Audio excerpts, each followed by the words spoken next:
Welcome back to the Michigan Business Beat on Michigan Business Network. Jeffrey Mosier sitting in for Chris Holman on the road, Detroit, Michigan, the Detroit Regional Chamber's Detroit Policy Conference. And we are on hand here in late January.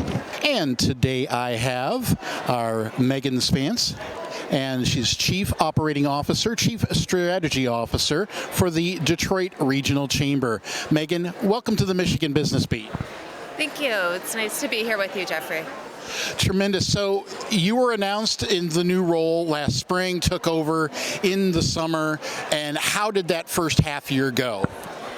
Well, it's been a half year of change. We have a number, my role is a little bit different than what Tammy Carnrike's role was. I still lead marketing and communications and a lot of our resource development, and so we kind of shifted a lot of things around. And I would say we're recalibrating.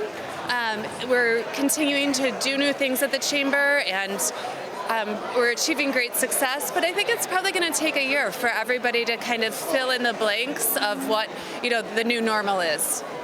So we're on hand today for the Detroit Policy Conference. Tell us all about it. So this year's theme is a new leadership era, and that means a number of different things. It means that there's a number of new CEOs in town. There's new leaders of for-profit organizations, nonprofit organizations. The city of Detroit, Mayor Sheffield is obviously brand new too.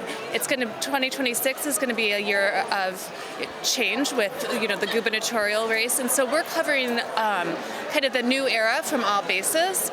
We're also in a brand new venue. A new venue for us, a new venue for the city, and so that is another sign of the skyline of Detroit is changing, leading to another new era.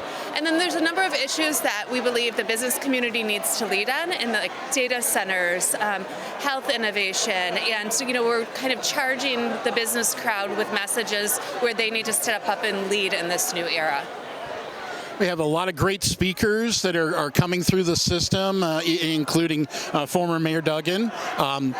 Share some of the highlights that you're anticipating and looking forward through the day. So I was very excited to hear from Joy Harris, the new CEO of DTE. I think she's amazing and should be an inspiration to women leaders throughout the region. I am interested in the health innovation panel.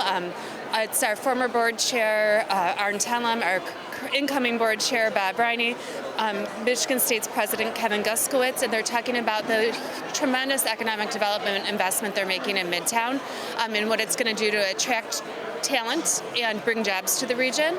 And then later this afternoon, we actually have a session about the education crisis that is occurring in the state. We know we exist for our businesses, and they tell us that there's a talent shortage, and that starts with making sure the education pipeline is sound, that children are reading at fourth grade levels, they graduate from high school on time, and they move on to college and are prepared to fill the jobs of the future. And so that's a really important discussion that we're convening to really charge business leaders what they could be doing. Perfect. As we go to wrap it up, Mackinac is known for its pillars. Are there any takeaways or things that you hope that the attendees from today take away from the event? There's more that unites us than divides us when it comes to business, politics, civic organizations, and being able to bring 1,300 people to the heart of Detroit in the middle of January means that everyone that shows up today cares about the future of the region and the state, and I think that tells us something and gives us hope. Perfect. Well, Megan, thank you so much for spending some time with the Michigan Business Beat today. Thank you so much for having me. I look forward to seeing you soon. Excellent. And once again, we've had Megan Spanitz, and she's Chief Operating Officer, Chief Strategy Officer for the Detroit Regional Chamber. We are on hand today for the Detroit Policy Conference. We'll be back with more on the Michigan Business Beat on Michigan Business Network.